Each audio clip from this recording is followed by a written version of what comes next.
Continuamos entonces con Deuteronomio capítulo 23. Vamos a analizar estos últimos versículos, versículo 21 al 25. Ha sido un pasaje difícil, ha sido un pasaje que nos ha desafiado a investigar otros textos dentro de la palabra de Dios y también leer un poquito acerca del contexto del del lejano antiguo Oriente, especialmente dentro de las prácticas culturales de estos países alrededor de Mesopotamia, para poder entender por qué Dios mandaba leyes a su pueblo para que sean santos, separados, le sirvan a Él en medio de naciones paganas. En estos pocos versículos que nos quedan, versículo 21 al 23, vamos a ver el tema acerca de la integridad en el lenguaje. Es el tema, es el principio acerca de los votos. Integridad en el lenguaje, en nuestro hablar. Y la segunda parte, que se enfoca en los últimos dos versos, 24 y 25, vamos a ver un protocolo para la justicia social o bases para la justicia social. ¿Okay? Y ya hemos hablado que la Biblia no habla a favor de un comunismo o donde todos trabajan para la sociedad y mantienen las cosas en común. Hemos visto cómo la Biblia habla de la propiedad privada, la defiende, la respeta y hemos visto la base de eso. Hoy vamos a ver algunas bases para justicia social y van a ver cómo la palabra del Señor es sabia en establecer estos principios. A medida que vamos avanzando, los temas se van repitiendo. Nosotros diríamos, vaya, ¿cómo Dios no a través de Moisés dirigió un tema y se dedique 10 versículos a ese tema y después siga avanzando a otro tema? Pero ¿por qué tiene que saltar? Porque hemos visto que se habla sobre las deudas y no debe de haber esclavitud en medio de Israel, y el tipo de esclavitud que había era uno donde la persona se ponía a deuda con el que le prestaba, donde le servía por un tiempo, le garantizaba su trabajo por un tiempo, porque le había prestado o lo mantenía y le daba comida para que no perezca su familia y él, pero había responsabilidad de paga, de retribuirle lo que le prestó, y de parte del que presta tenía que ser responsable en el sentido de ser generoso porque era Dios que lo iba a bendecir. Y acá ahora vamos a ver otra base acerca de la justicia social. Veamos los primeros dos versos, versículo 21 y 23. ¿Okay? Versículo 21, 23. Y acá vemos el derecho que se debe de esperar de aquel que hace una promesa. Y acá la analogía o el paralelismo que tenemos es acerca de cómo Dios hacía sus promesas. Recuerden que Dios en el Antiguo Testamento trata con Israel en series de pactos. Dios entra en pactos con Israel. Empezó cuando llama a Abraham en Génesis 12 y entra en pacto con Abraham. Y dentro de estos pactos que Dios hace con su pueblo, con Abraham, vemos que el ser humano, el pueblo, también tiene obligaciones de cumplir el pacto. Dios se prometía cumplirlo y el pueblo cumplía. La manera como Dios prometía cumplirlo era bendecir, guardarlos, darles fuerzas, protegerlos del mal, prosperarlos. La manera como Israel tenía que cumplir el pacto era obedeciendo la ley. Esto es lo que estamos estudiando. Hay provisiones acerca de aquellos o cuando el pueblo viola el pacto, y hay maldiciones que se hablan. Ya cuando entremos a Deuteronomio 27, 28 vamos a ver. Y hay una promesa que se crea, una expectativa que se crea alrededor de cuando uno da un voto. ¿Okay? Entonces ya mencioné el contrato que Dios hizo con Abraham. En Génesis 15, del 9 al 21, vemos que Dios mismo se compromete, no es un pacto condicional. Dios mismo se compromete en cumplir. Y acá vemos un ejemplo de la elección divina. Ahora, el contrato que no es condicional, donde Dios mismo se compromete, no significa que se niega la responsabilidad humana. Abraham tenía que caminar en fe para con Dios. ¿Okay? Pero Dios era, como creador, era el autor de la historia. Él era el que planteaba el proyecto y él mismo se compromete en este capítulo 15 que si aún Abraham fallaba, él daba la cara, por decirlo así, de parte de Abraham. ¿Okay? Hay otro contrato que se menciona entre hombres en Jueces, ustedes pueden leer después, Jueces capítulo 9 y 10. Los contratos eran cosas serias. Nosotros hoy en día tenemos algo similar como firmamos contrato. Si vamos a ir a alquilar o a comprar un carro o una casa, se hace un contrato de compra y venta o un contrato de renta con todos los requisitos y ambas partes, tanto el que vende o el que presta, firma su parte, ¿no? Garantizando que esto no está malogrado, que es un buen carro, el servicio, etcétera. Y la persona que compra o que renta se compromete, este es el pago que se dará en tal día, tal fecha, o en partes tal día, tal fecha, y entran en contrato. Contratos legales. Nosotros entendemos eso.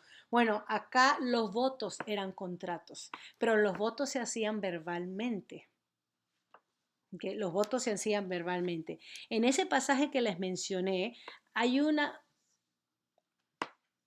evento, Josué 9:10, donde Israel impulsivamente entra en contrato con los gabonitas. Capítulo 9 de Josué, versículos del 1 al 15. Los gabonitas eran habitantes de Canaán que tenían que haber sido desalojados de la tierra. Y si no desalojaban, entonces dado a muerte. Y los gabonitas traman una decepción, como que una mentira.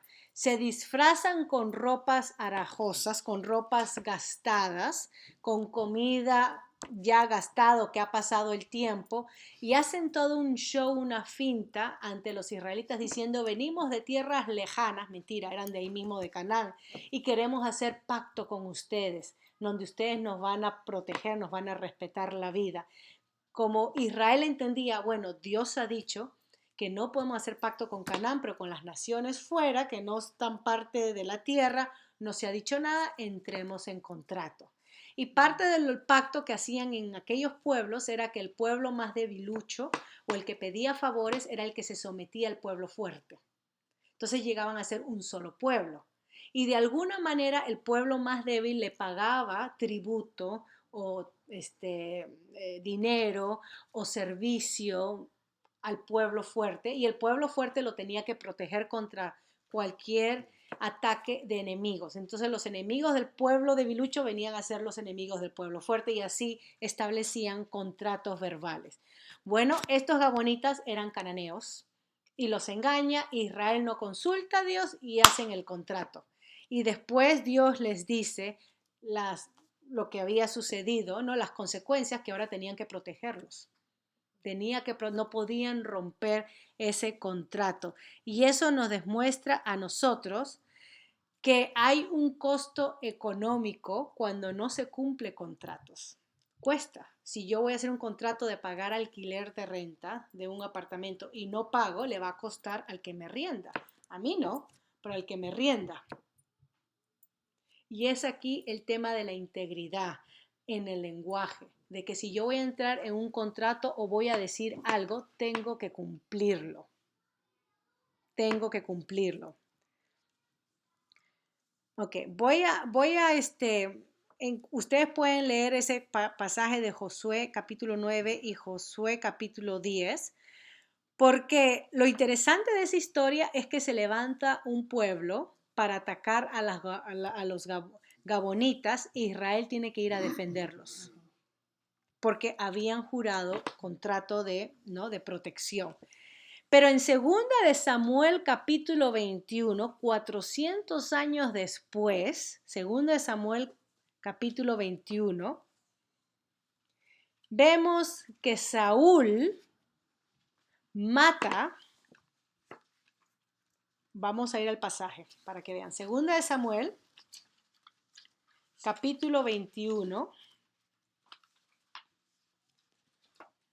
versículo 1, y voy a leer así en adelante. Miren lo que dice. En los días de David hubo hambre por 3 años consecutivos. Y David buscó la presencia del Señor. Y el Señor dijo, es por causa de Saúl y de su casa sangrienta. Esta es la causa de que Dios estaba castigando al pueblo con hambre. Porque él dio muerte a los gabonitas. Los gabonitas era el pueblo que habían entrado en contrato con Israel. Israel había jurado en protegerlos. Pero pasan 400 años y Saúl, como él cree que la ley de Dios es selectiva, uno hace y obedece lo que le da la gana, como muchas veces pensamos. Esto me agrada, esto obedezco, esto no me gusta, esto desobedezco. Y acá vemos la consecuencia para el pueblo. Dios manda hambre por causa de que él no honró el contrato 400 años después. Y mira lo que sucede, versículo 2. Y llamó David, el rey, a los gabonitas y les habló. Los gabonitas no eran de los hijos de Israel, ahí está la nota editorial, sino del remanente de los amorreos, y los hijos de Israel habían hecho un pacto con ellos. Pero Saúl había procurado matarlos en su celo por los hijos de Israel y de Judá. Dijo pues David a los gabonitas, ¿qué debo de hacer por vosotros? ¿Y cómo haré restitución para que bendigáis la heredad del Señor? Los gabonitas le respondieron, no nos importa la plata ni el oro de Saúl o de su casa, ni nos corresponde dar muerte a ningún hombre en Israel. Y él dijo, haré por vosotros lo que digáis. Y ellos dijeron al rey, del hombre que nos consumió y que trató de exterminarnos para que no quedáramos dentro del territorio de Israel, que nos entreguen 7 hombres de entre sus hijos, y los ahorcaremos delante del Señor en Gubea de Saúl, el elegido del Señor. Y el rey dijo, los entregaré. Pero perdonó a Mefiboset, hijo de Jonatán. Les pidió 7 hombres de la descendencia de Saúl para eliminar la descendencia de Saúl. Y así entonces hacer restitución por la matanza de Saúl.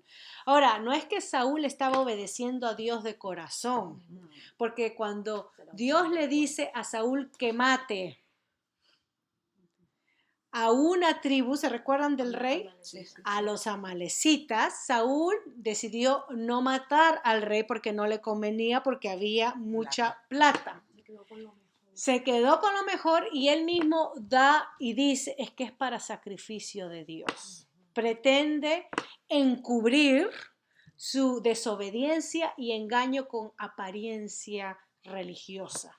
Pero a Dios no podemos engañar. Acá la Biblia nos demuestra que Dios lee las intenciones y presenta las intenciones del ser humano. Si Dios tuviera que escribir un libro acerca de mi vida privada, Dios mío, ¿qué se diría acerca de lo que yo pienso, de lo que yo hablo, de lo que yo digo y desdigo? Hay que tener cuidado. Esto nos sirve para nuestras enseñanzas. Les saco este ejemplo porque acá vemos que Dios toma con seriedad los votos. De esta gente cananea, Dios tomó con seriedad el voto que Israel había hecho. Esto nos enseña el principio de ser íntegros en nuestra palabra, que es muy importante, íntegros.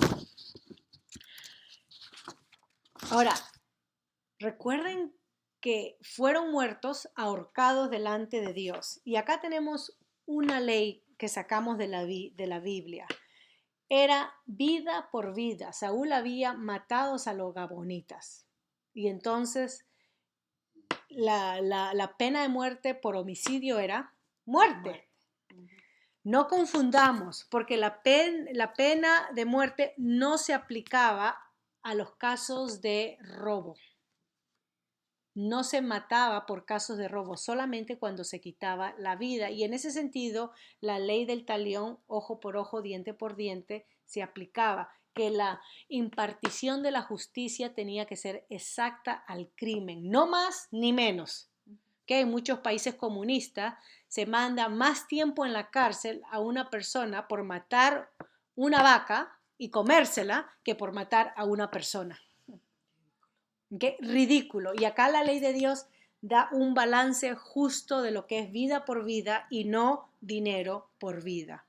¿Ok? Esta es la idea. El segundo principio que sacamos acá es que cuando no se cumple en la palabra, es un sentido de robar. Estamos robando el octavo mandamiento cuando no cumplimos la promesa. Pónganse a pensar económicamente. Cuando yo entro en un contrato y digo que voy a pagar mi arrendamiento y no pago porque no me da la gana, estoy robando al que me prestó. Le estoy robando dinero. Si yo entro en un contrato con uno de ustedes de que esto vale tal y arreglamos y le doy el servicio a ustedes, no sé, ya sea un servicio de instalar pisos, si le instalo el piso, termino mi servicio y no me pagan. Vaya, he escuchado testimonios de creyentes que trabajan para otros creyentes, ya sea en la limpieza o en construcción, y no le pagan la fecha que le dijeron que le iban a pagar y atrasan la paga. Y he escuchado testimonio. Eso es robar delante de Dios, cuando no se cumple lo que se promete. ¿Okay? Entonces, cuando no hay integridad en nuestro hablar, cuesta económicamente, hay consecuencias económicas. Y es por eso que el pueblo de Dios, si cumplía lo que decía, no iba a tener gastos económicos. No necesitaban vale ni garantías de que otro firme por mí, si uno tiene integridad en la palabra.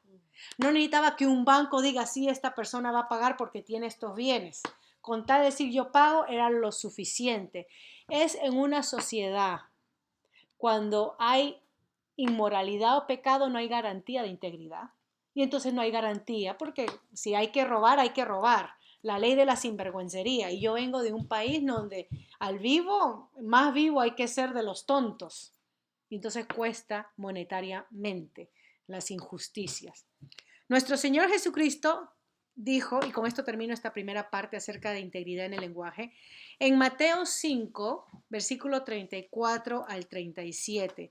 Él advirtió cuando dijo, ustedes han escuchado, ¿no? Se ha dicho antiguamente que no deben de jurar falsamente, pero deben de cumplir sus votos delante del Señor. Pero yo les digo, no juren para nada. Ni por el cielo, porque es el trono de Dios, ni por la tierra, porque es el pedestal, ni por Jerusalén, ni por la ciudad del gran rey. Y acá dice, ni juréis por su cabeza, porque no podemos añadir, ¿no? O hacer uno de nuestros cabellos blancos o negros, aunque hoy en día usamos colores para nuestro tinte, pero ese no es el punto. Pero que su palabra sea sí, sí, o no, no. Porque cualquier cosa más que esto es del maligno. Integridad en nuestro hablar. Que la gente no tenga necesidad de decir, no sé, Olivia, ¿qué garantía me das para saber que tú vas a cumplir lo que te estás comprometiendo? A ver, dame tu anillo para saber que vas a cumplir. O fírmame acá. El creyente cuando dice algo debe de cumplirlo y no, ay, es que me duele la cabeza. Nosotros usamos excusas. Ay, es que se me presentó eso. Reordenamos las prioridades y nos sale algo, una oportunidad, una ganga, o nos regalan tiquetes para un concierto y acá está que yo dije que prometí que iba a cumplir, hermana, voy a llegar a ayudarle a limpiar su casa y acá me llama mi hermana querida, mi comadre, para ir al concierto, no sé, de Chayanne, gratis, pero yo ya me comprometí con mi hermana, pero le puedo limpiar la casa otro día. ¿Qué necesidad que vaya justo este día cuando los tiquetes me han regalado de Chayanne, ¿no? El romántico. Llamo a la hermana y claro, ahí muchas veces mentimos, no, no me siento bien, o es que fíjese, mire lo que pasó. Integridad en el hablar.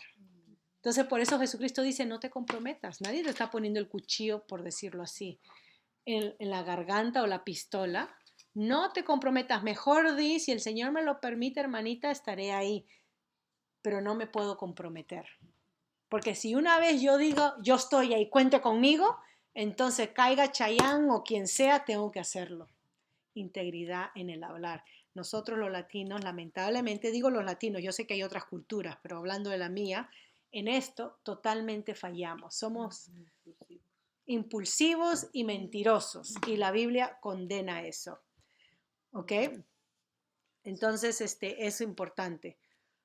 Vamos a seguir con los otros versículos para que si quieren leer en casa los textos acerca, las leyes acerca de los votos, está en Levíticos 27, leyes acerca de los votos, y Números 30. Si quieren leer más explícitamente acerca de estas leyes, Levítico 27, Números 30. Recuerden, en Número 6 hay una ley acerca de los votos de los nazareos, ¿no? Se dice que Juan el Bautista hizo ese voto, Sansón, sus padres hicieron ese voto por él, pero era cuando se consagraba a la persona totalmente para el servicio de Dios y había estipulaciones como no cortar el cabello, no comer ciertas cosas, regulaciones más donde se privaban de ciertas cosas para poder estar preparados para la hora que Dios le daba. Bueno, ustedes pueden leer eso y estudiar un poquito más, ¿ok? Eclesiastés 5 del 1 al 7 habla que Dios toma los votos seriamente y que Él los demanda. Él los demanda, ¿ok? Especialmente cuando se hace en su nombre. Especialmente cuando se usa las cosas sagradas o el nombre mismo de Dios. Y entonces vemos la sabiduría de no ser impulsivos en hacer votos arrebatados, como el caso de los gabonitas, ¿ok? Dios mismo cuando jura, cuando promete, cumple. En Isaías 55:11 dice que su palabra no regresará vacía, que cuando Dios habla, se hace. Es muy importante que si voy a hablar, que mis palabras tengan integridad y no sean vanas. Los primeritos que me van a sacar en cuenta cuando mis palabras son vanas van a ser mis hijos. Son los primeritos que me sacan en cuenta que fui muy impulsiva, que por qué dije esto, que yo dije el otro y al final no cumplí. Así que tengamos cuidado. Los últimos dos versos, para terminar, justicia social. Estamos tratando de establecer el fundamento para la justicia social según la teocracia de Israel, no según para nosotros, porque estos textos fue para Israel, pero sacamos principios y enseñanzas para nuestra vida cristiana, porque sigue siendo palabra de Dios para el hoy. Y según estos versículos 24 y 25 de Deuteronomio, miren lo que dice. Yo estoy leyendo la versión de las Américas. Dice así: cuando entres en la viña de tu prójimo, entonces podrás comer las uvas que desees hasta saciarte, pero no pondrás ninguna en tu cesto. Cuando entres en la mies de tu prójimo, entonces podrás arrancar espigas con tu mano, pero no meterás la hoz a la mies de tu prójimo. Este pasaje nos muestra una manera justa que Dios tiene para su pueblo. Recuerden que la primicia de todo esto, el principio es que la tierra le pertenece a Dios. Dios es el que le está dando la tierra como heredad a Israel. Israel tenía que saber administrar la tierra de Dios y dentro de esta administración tenían que ser responsables por su propio trabajo. Y ahora tenemos acá el balance de cómo Israel tenía que ser responsable actuando justamente según Dios para el necesitado. Esta ley es para el necesitado. ¿Quiénes eran los necesitados en Israel? El huérfano, la viuda, el extranjero. Nosotros vimos un caso de cuando huye un esclavo, por ejemplo, a la tierra, el extranjero, y el pobre, el que se ha dado, digamos, se ha puesto al servicio de otros como esclavo para poder subsistir. Eso eran los pobres de Israel, los necesitados. Acá tenemos un caso donde en Levíticos 19, 9 al 10 se habla acerca de la ley de la siega. Levíticos, voy a leer brevemente, 19, versículo 9 y 10.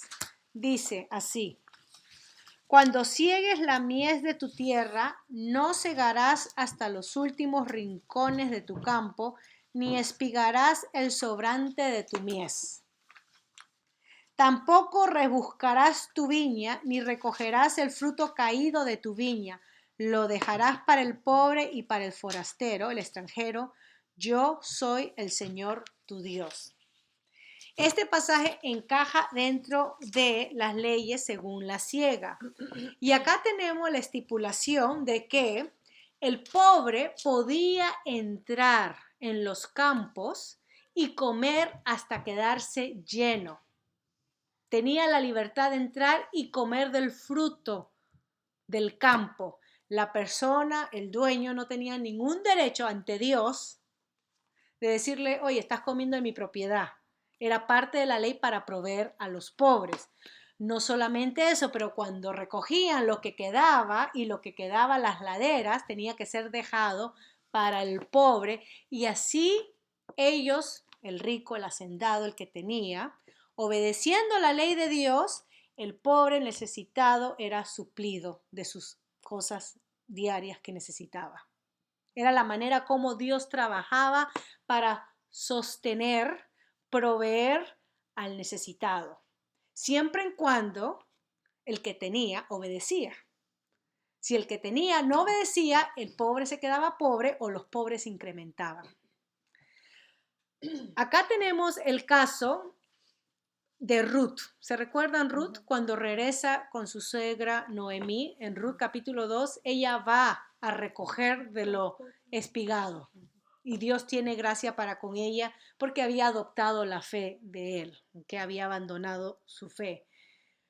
Cuando los profetas hablan para jalarle las orejas a Israel, como Isaías, Jeremías, dicen algo muy importante. Voy a leerle los textos porque es apropiado. Isaías 17:6. Nosotros en la escuela dominical estamos estudiando Isaías y miren lo que dice estos textos. Isaías capítulo 17, versículo 6. Pero quedarán en él rebuscos como cuando se varea el olivo, 2 o 3 aceitunas en la rama más alta, 4 o 5 en las ramas de un árbol fructífero, declara el Señor Dios de Israel. Y acá está hablando una profecía sobre Damasco y cómo las ciudades van a quedar abandonadas y no habrá quien desaparecerá la fortaleza, versículo 3. Pero versículo 4 dice, de la gloria de Jacob menguará y flaqueará tanto que habrá escasez como cuando se limpia los campos, se recoge los campos de su fruto y queda lo poquito, así quedará para Israel escasez. Y la razón porque había pecado. En el momento que el pueblo de Dios desobedece a Dios, experimentaban ruina económica, les costaba el bolsillo. Así que Dios le pone acá, ¿prefieres confiar en mí, depender en mí, dejando que el pobre coma? Te va a costar porque vas a tener menos, pero yo te voy a bendecir. Tu prosperidad depende de mi obediencia a mí, o preferirás ser tacaño, no permitir que el pobre coma, pero entonces yo te castigaré y otros comerán de tu viña y tendrás escasez. Escoge, ¿cuál quieres? La bendición sobre Israel dependía de su obediencia y esta era una ley donde Dios proveía al pobre, pero esto dependía de la obediencia de aquellos que tenían. ¿Okay? Este pasaje muestra el cuidado de Dios por los pobres. Nuevamente, Dios es el dueño de la tierra, Dios es el dueño de la cosecha. ¿Okay? El pobre podría comer hasta saciarse, es el versículo 24, hasta saciarse. Dios mismo da provisión a Israel cuando los saca de Egipto, los lleva por el desierto y les manda maná, les manda codornices, carne, hasta saciarse. Cuando Dios alimenta a su pueblo es hasta saciarse. ¿Okay? ¿Qué provisión más maravillosa para el necesitado? No hay límites, el necesitado podía regresar y comer. Ahora, tenemos condición ahí. Condición que pone límites al que quiere aprovecharse y sacar ventaja. Porque uno siempre dice, vaya, si uno ayuda se van a aprovechar, ¿no? Y por eso mucha gente no quiere ayudar. Se van a aprovechar, entonces no, vamos a ser sinvergüenza. Bueno, acá la ley dice que no podían llevarse nada, tenían que comer ahí en el campo, hasta saciarse, hasta que les dé dolor de barriga si quieren. No podían llevarse nada, no podían a casa, y eso obviamente era, si me llevo, yo puedo vender de la cosecha de otro. No podían sacar ganancia de lo que se le estaba supliendo a ellos. Acá sacamos un principio para nosotros. Si de gracia recibimos, de gracia damos. ¿Cuántas veces se nos da a nosotros los creyentes, estoy hablando a creyentes, cosas gratis y después yo quiero sacar provecho de lo que me han regalado? No porque me falte el pan, sino porque me gusta la plata o quiero más plata. Eso es mostrar falta de confianza en Dios.